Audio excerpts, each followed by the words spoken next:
मैंने बेसाख्ता उसको कहा मेरा फ़ोन ले लो, अभी बोला भी नहीं, मैंने फ़ोन उसके आगे बढ़ाया और उसने शूट कर दिया। सिर्फ एक लड़की को टारगेट किया हुआ और इस वजह से कि वो पंजाब से है, इनके ख़ानदान से नहीं। इसकी एक बहन ने जब शादी हुई थी तो मुझे कह रही थी भाभी आपने शादी कर तो ली है लेकिन आपको ये नहीं पता कि हमारा ख़ानदान अब आपका क्या हाल करेगा। कैमरे के अंदर फुटेज तो उनकी आ गई है मगर अभी तक पुलिस उनको पकड़ने में नाकाम है। सिर्फ हमें तसल्लियाँ दी हैं, ना तो शूटर को पकड़ पाई है ना ही उसके हस्बैंड को अरेस्ट कर पाई है। अस्सलाम वालेकुम, मैं हूं आपकी अपनी होस्ट सहर अमीन और आप देख रहे हैं व्लॉग सेंट्रल।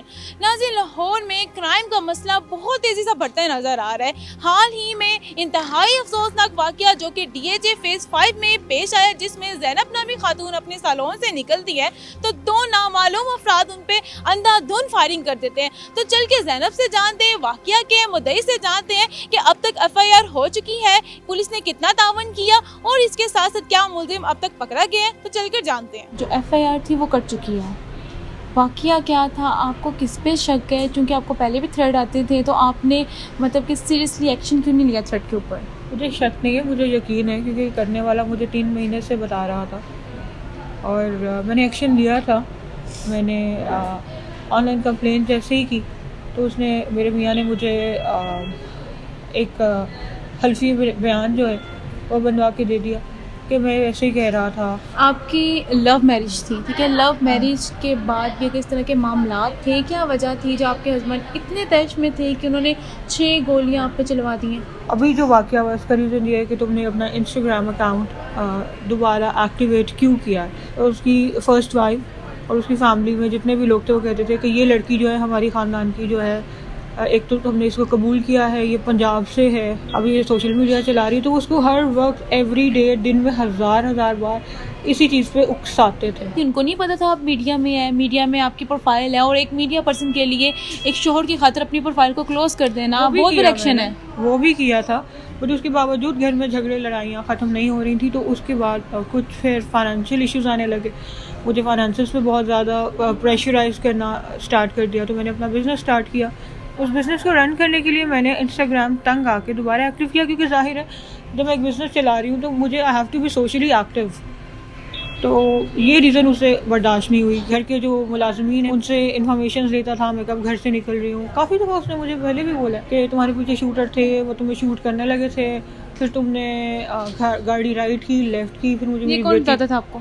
खुद बताता है, वो साइकोपैथ, वो कंट्रोल करना चाह रहा था मुझे। और 10 साल से जब से शादी हुई है ही वॉज कंट्रोलिंग। लेकिन अब मेरे बच्चे बड़े हो रहे हैं, मुझे अब जैसी लाइफ ये मुझे दे रहा था मुझे वैसी लाइफ बच्चों के लिए नहीं चाहिए। सिर्फ एक लड़की को टारगेट किया हुआ और इस वजह से कि वो पंजाब से है, इनके ख़ानदान से नहीं। ये बताएगा कि वाक़या कैसे हुआ? आप सैलून पे वही रूटीन पर जा रही थी या जब आपने देखा किस तरह आए हैं तो आपको क्या लगा ये कोई डाकू आए हैं या आपको समझ गई थी जो आपके हस्बैंड ने कहा था वो काम डाल दिया? 2 सवा 2 बजे मैं घर से निकली हूँ और मैं सैलून पे पहुँची हूँ।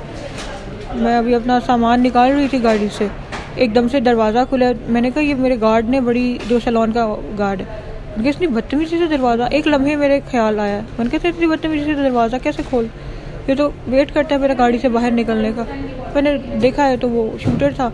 मैंने बेसाख्ता उसको कहा मेरा फ़ोन ले लो, अभी बोला भी नहीं, मैंने फ़ोन उसके आगे बढ़ाया और उसने शूट कर दिया। अच्छा, आपके हस्बैंड की फर्स्ट वाइफ भी थी, उनका आपको कितना इस काम में लगता है कि वो भी पुश करने में अहम किरदार था? 50% किरदार उस औरत का है क्योंकि वही उसको इंस्टिगेट करती थी कि अगर इसने इंस्टाग्राम चलाया तो हम इस ख़ानदान की हम बाकी लड़कियां भी चलाएंगे। तो इस तरह की बातें, जाहिर है आप एक पत्थर के ऊपर भी एक कतरा रोज़ पानी फेंकते रहो तो एकदम एक दिन उसमें भी सुराख हो जाता है। इसकी एक बहन है, उसका नाम नसरीन है। जब शादी हुई थी तो मुझे कह रही थी भाभी आपने शादी कर तो ली है लेकिन आपको ये नहीं पता कि हमारा ख़ानदान अब आपका क्या हाल करेगा। ये ऑन रिकॉर्ड बात है। हस्बैंड के लिए कोई पैगाम देख तो रहे होंगे आप, जहाँ पे भी इंटरव्यू दे रही हैं, बात कर रही हैं, उनको कोई पैगाम? क्योंकि अब भी तो बकौल आपके ना वो सामने आया ना पूछे, छुप के बैठे हुए हैं। Shame on you. और अल्लाह इंशाल्लाह तुम्हारी पकड़ बहुत जल्दी करने वाला है। देखिए, आपके 2 बच्चे भी हैं, कल को पूछेंगे आपके साथ इतना बड़ा वाक़या हुआ, क्या बताएंगे आपके वालिद ने क्यों किया है, या आपके वालिद बताएंगे आपके वालिद ने किया था मेरे पर? ऑफ कोर्स मैं अपने बच्चों को भी साफ बताऊंगी कि ये आपके बाप ने किया और अब तुम इतने बड़े हो गए हो, ये दरवाज़ा खुला है, मेरे साथ है ना, मेरे साथ रहो, बाप के पास जाना है अगर तो हालात ने इजाज़त दी। तो मैं अपने बच्चों को कभी झूठ और मकारी नहीं सिखाऊंगी, जो सच होगा उनके सामने रख दूंगी और फैसला वही करेंगे। आपको पता चला है कौन थे, कहाँ से आए थे?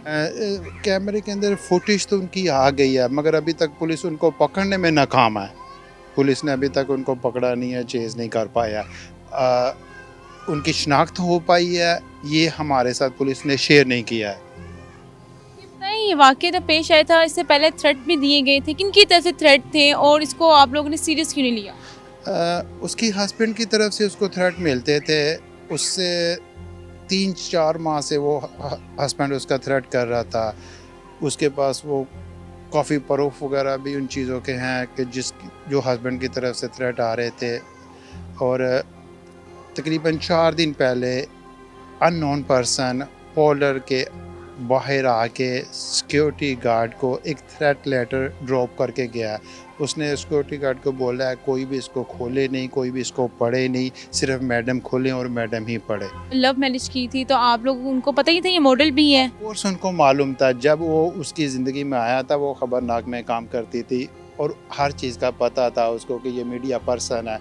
अगर इसको मीडिया पर्सन अच्छे नहीं लगते या ब्रॉड लोग अच्छे नहीं लगते तो इसको उसकी लाइफ में आना ही नहीं चाहिए था, क्योंकि उसने कोई इसके साथ ज़बरदस्ती तो की नहीं है, ये लव मैरिज थी। पुलिस ने कितना तावन किया, कोई मुलजिम पकड़ा हो? सिर्फ हमें तसल्लियाँ दी हैं, ना तो शूटर को पकड़ पाई है, ना ही उसके हस्बैंड को अरेस्ट कर पाई है, ताकि हमें हक़ाइक़ का पता चल सके। पुलिस सिर्फ हमें तसल्लियाँ अभी तक दे रही है, इससे ज़्यादा पुलिस ने कुछ नहीं किया जो हमारे सामने है। तो जी नाज़रीन, जैसे कि हमने ज़ैनब से बात की है, ज़ैनब के मामू से बात की है, जिनके बकौल उनके ऊपर कातिलाना हमला किसी और ने नहीं बल्कि उनके अपने शौहर ने अपनी पहली बीवी के कहने पर किया। उनकी मरियम नवाज से यही दरख्वास्त है कि मुझे इंसाफ दिलाया जाए। आपकी जो राय कमेंट सेक्शन में ज़रूर शेयर करेगा।